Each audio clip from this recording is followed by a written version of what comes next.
Sa isang bilangguan sa Germany ang magnanakaw sa bangko na si Zeki ay nakalabas mula sa kulungan pagkatapos ng ilang taon na pagkakakulong.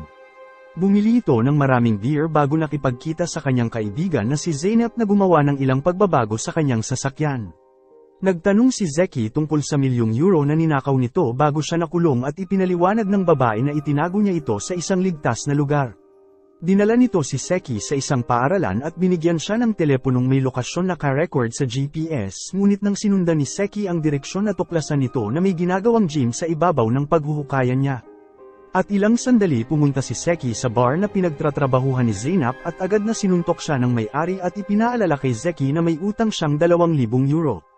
Nangako si Zeki na ibabalik nito ang pera sa lalong madaling panahon at sumang-ayon ang may-ari na bigyan siya ng matitiran hanggang sa makabayad. Gayunpaman ang silid ay isa sa mga bar display kaya kailangan mag-ingat si Zeki at huwag hayaang isipin ng mga kliyente na nagtratrabaho siya. At sa gabi natuklasan ni Zeki na naghahanap ang paaralan ng bagong janitor at nagpa siya na mag-apply para sa trabaho dahil ang mga janitor ay may ganap na access sa lahat ng kwarto. At sa sumunod na umaga pumunta si Zeki sa paaralan para sa interview at tila walang pakialam nang tumama ang kanyang sasakyan sa linya ng mga bisikleta. Sinubukan itong buksan ng pinto sa gym ngunit nakasarado ito at pumunta si Zeki sa opisina ng punong guro at nakita ang ilang tao na naghihintay sa kanilang interview na sobrang bihis para sa isang janitor. Upang alisin ang kompetisyon pinatunog ni Zeki ang fire alarm dahilan upang tumakbo ang lahat. At nang buksan ni Gerster ang opisina sinabi ni Zeki na isang estudyante ang nag-activate ng alarm at habang pinatay ito ng punong guro dinura ni Zeki ang kanyang gum sa mag-aaral at nagbanta ng karahasan upang pigilan ito sa pagsasalita. Pagkatapos ay kinapanayam ni Gerster si Zeki sa pag-aakalang nandito ito sa trabahong kapalit na guro at hindi bilang isang janitor. At sa una sinubukan ni Zeki na magprotesta ngunit nang nalaman itong nakakakuha ng ekstrang susi sa gym ang mga guro at malaking sahod agad niya itong tinanggap. At ngayon ay kailangan niyang humanap ng paraan upang gumawa ng peking kwalifikasyon dahil kailangan niya itong ibigay sa susunod na araw. At nang umalis ito nakita nito ang isang bata na nakaharang sa pinto at pasimple nitong sinipa ang pinto at walang pakialam kung mahulog ang bata. Samantala sinubukan ni Lizzie na pigilan ang isang estudyante sa paninigarilyo ngunit dahil si Lizzie ay masyadong mabait walang sinuman ang sumiseryoso sa kanya. At sa mga sandaling yun lumitaw si Zeki at kinuha ang sigarilyo mula sa estudyante at pinatay ito sa mga palad niya upang takutin ang mag-aaral. Gustong pasalamatan ni Lizzie ang pabor at hiniling kay Zeki na lumabas upang uminom ng tea. At makalipas ang sandali nagpunta sila sa bahay ni Lizzie at nagsimulang mag-usap inalok ni Lizzie si Zeki ng tea ngunit humiling ang lalaki ng alak kaya habang naghahanap ito naglagay si Zeki ng pampakalma sa kanyang inumin. At sa sandaling uminom ang babae mabilis itong nakatulog pagkatapos ay naghanap si Zeki ng mga akademikong certification ni Lizzie at sinubukan na kopyahin ito ngunit ang printer ay tila nagloko kaya sa halip ay kinopya ni Zeki ang mga file sa isang flash drive. At sa mga sandaling yun dumating ang roommate ni Lizzie kaya kailangan mag-isip ni Zeki ng mabilis at dinala nito si Lizzie sa kanyang kama at hinubad ang kanyang mga damit at tumabi sa kanya. At nang sumilip si Caro sa loob ng kwarto ni Lizzie inisip nitong may karelasyon siya at umalis habang umalis din si Zeki pagkalipas ng ilang minuto at sinabi kay Caro na naparami ang inom ni Lizzie. At sa sumunod na umaga nagsuot si Zeki ng salamin upang magmukhang matalino ngunit nilagyan din ito ng beer ang kanyang bag bago pumasok sa paaralan. Nakita nito si Lizzie ngunit hindi niya ito pinansin at nakaramdam na ginamit lamang siya nito. At matapos na kumuha ng pagkain sa mag-aaral pumasok si Zeki sa silid ng guro at nakita si Nor at sinabing hindi na nito makayanan ang mga estudyante at nagpas siyang tapusin ang mga bagay para sa kanyang sarili. At isang grupo ng mga estudyante ang pumaligid sa kanya upang kumuha ng litrato dahil ang kanyang juice ay tila parang dugo niya ngunit dahil nahulog lamang ito sa ikalawang palapag hindi siya namatay at dumating ang ambulansya upang kunin ang babae. Gumawa ng isang emergency meeting ang punong guro na si Gerster para talakayin kung paano haharapin ang bite na klase ni Nor na binubuo ng lahat ng magugulong estudyante sa paaralan. Habang sikretong nagbubuhos ng alak si Zeki sa isang kariton ng juice para makainom ito sa trabaho nag-alok si Lizzie ng ilang magandang ideya at nagpasya si Gerster na siya ang hahawak sa 10B at si Zeki ang papalit sa kanyang lumang klase. At nang pumunta si Lizzie sa 10B naasar ito nang makitang magulo ang buong silid-aralan at hindi siya pinapansin ng mga estudyante kahit pa mabait ito o galit magsalita. At nang kinuha nito ang chalk isang malagkit at malansang bagay ang dumikit sa kanyang kamay at nang sinubukan niya itong hugasan nasira ang gripo at nabasa ito mula ulo hanggang paa. Pagkatapos ay sinubukan nitong patuyuin ang sarili gamit ang isang tuwalya at nalaman na ito ay nilagyan ng isang maitim na substance. At dahil napahiya sinubukan nitong umalis at nakita ang dumi sa hawakan ng pinto. Nagmadali si Lizzie upang makita si Gerster para humingi ng paraan para ibahagi ang responsibilidad sa isang tao, gayunpaman hiniling ng punong guro na maaari siyang umalis kung hindi nito kayang hawakan ang presyon na nagpaiyak sa babae.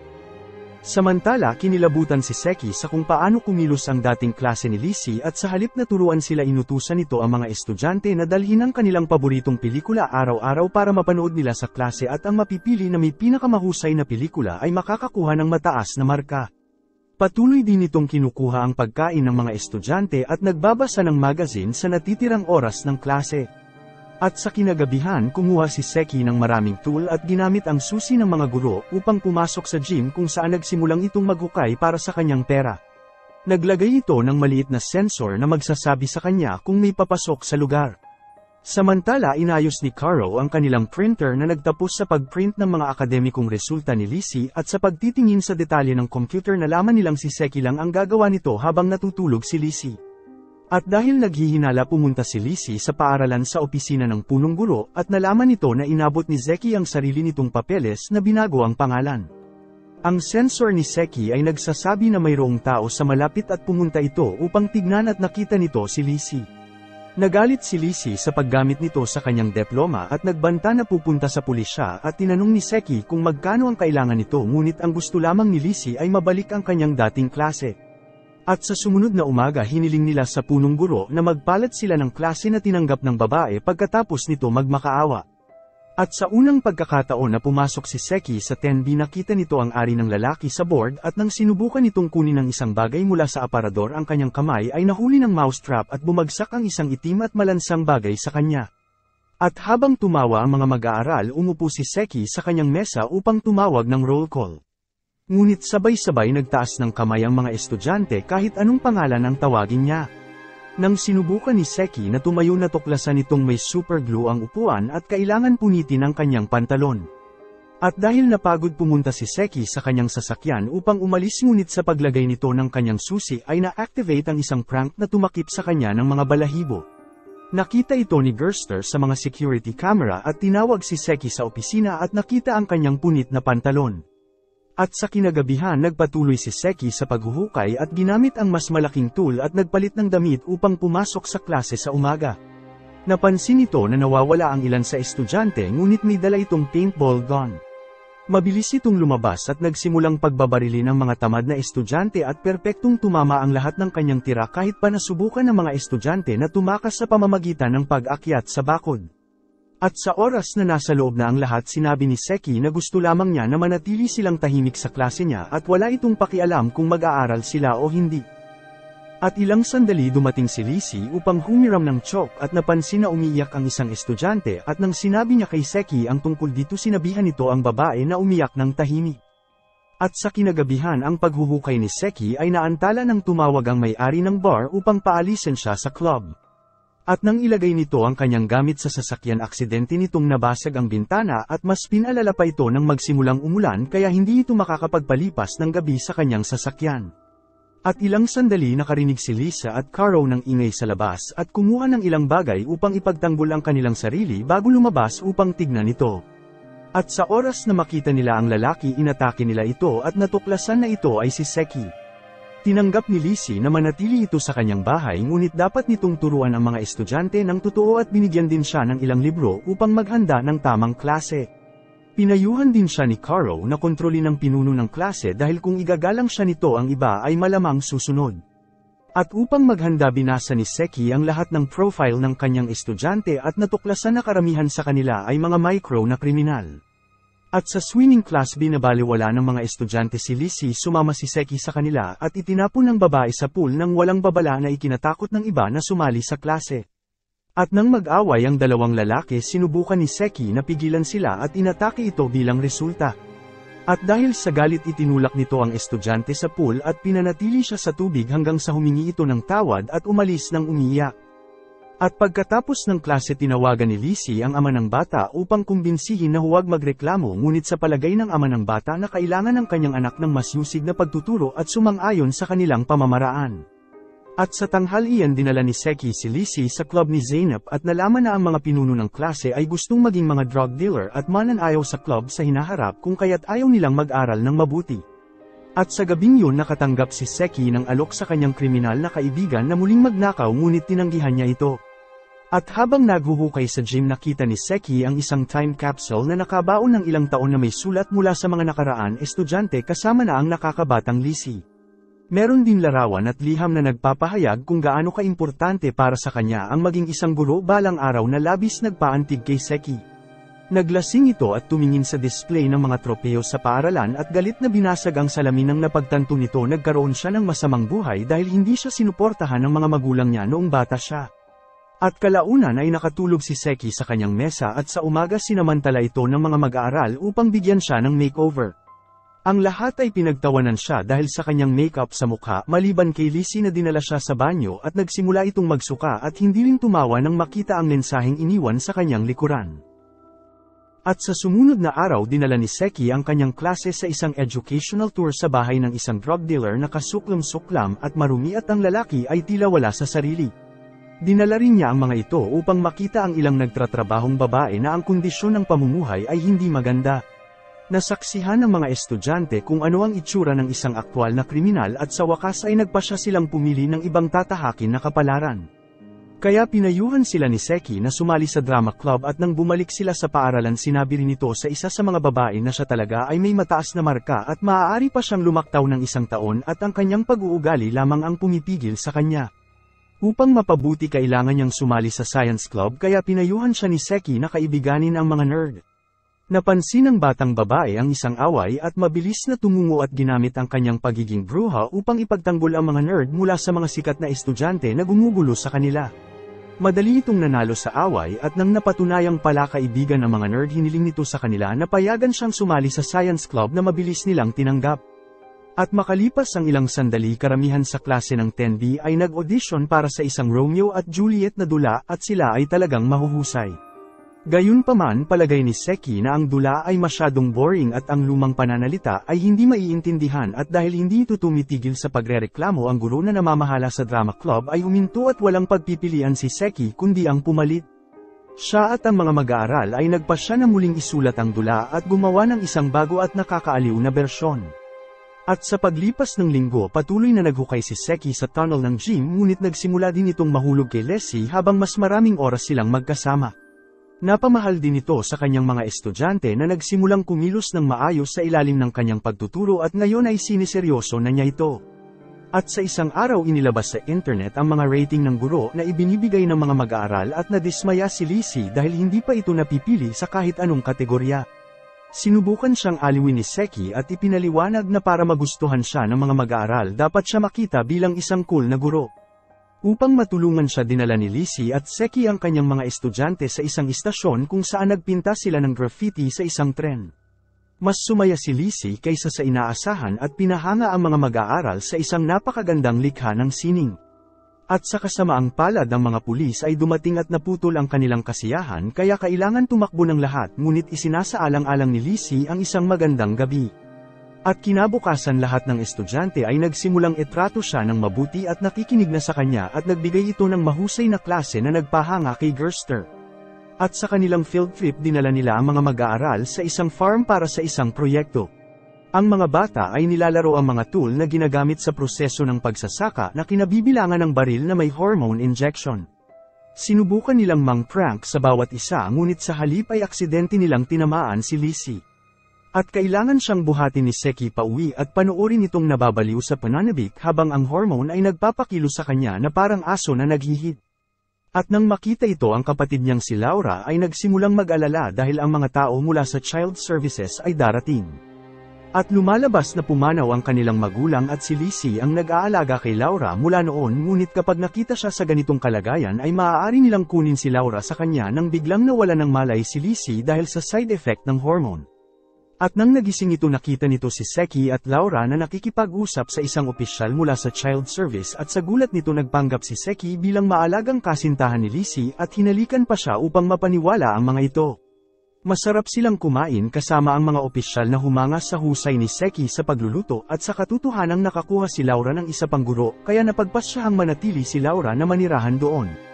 At sa gabi nagawang mahanap ni Seki ang pera na matagal na nitong hinahanap at sa una masaya ito ngunit nagsimula itong umiyak dahil napagtanto niyang hindi sapat ang pera para lamang maging masaya. Pagkatapos dumaan ito sa club upang bayaran ang may-ari at si Zeynep ng perang inutang niya at nagulat niya ang mga ito sa pagsabing mas gusto niya ang buhay ng isang guro. At nang dumating ang araw ng dula si Laura ay medyo dismayado na nasa likod lamang siya ng eksena dahil gusto nitong maging si Juliet at halikan ang lalaki na gumaganap bilang Romeo at sa katunayan kabisado niya ang lahat ng linya ni Juliet.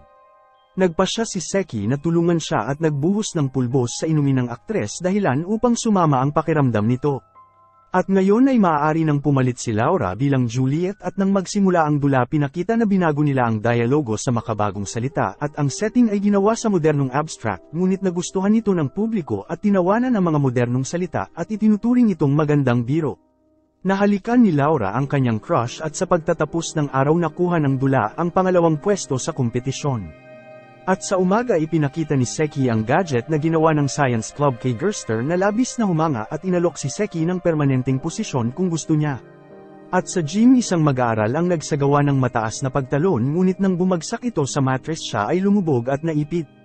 At lumalabas na yon ang butas ng tunnel ni Seki at nang alisin ni Lizzie ang estudyante pumasok ito sa tunnel upang mag-imbestiga.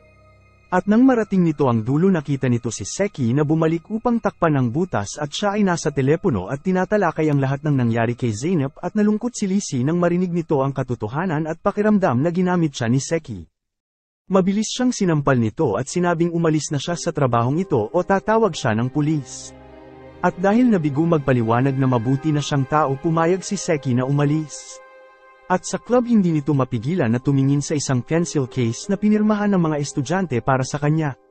At sa sumunod na umaga dumating si Lizzie sa paaralan at natuklasan na ang mga estudyante ay pinagtakpan si Seki sa pamamagitan ng pagsabi kay Gerster na ginawa nila ang butas bilang isang prank.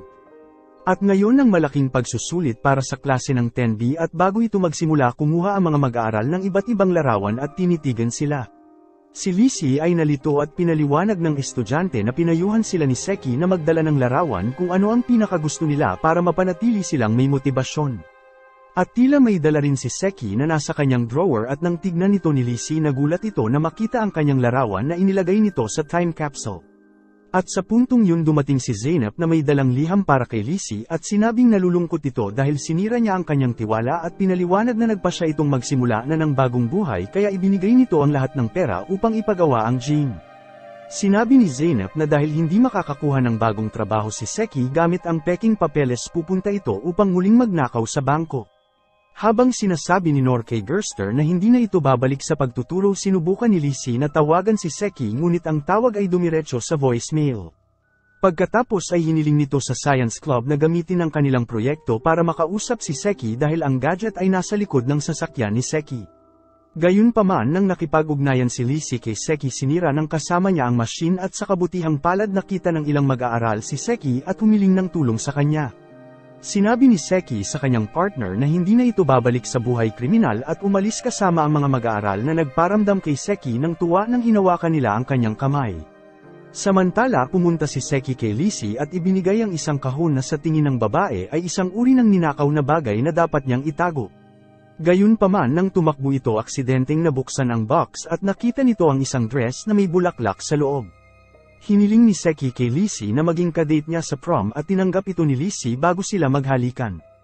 At nang dumating sila sa paaralan tinawag sila ni Gerster sa opisina upang kausapin at ang lahat ng mag-aaral sa 10B ay nakapasa ng may mataas na marka. At gusto ni Gerster na manatili si Seki bilang permanenteng guro ngunit sinabi ni Seki na hindi talaga siya kwalipikado. Dahil desperado si Gerster na magkaroon ng isa pang magulong klase sa hinaharap na peke niya ang isang high school diploma para sa kanya at pinayagan siyang manatili. Pagkatapos ang magkasintahan ay sumali sa prom upang ipagdiwang ang kanilang bagong buhay. Salamat sa panunood. Kung nagustuhan mo ito huwag kalimutan mag-like at subscribe para sa mga bagong movie recaps.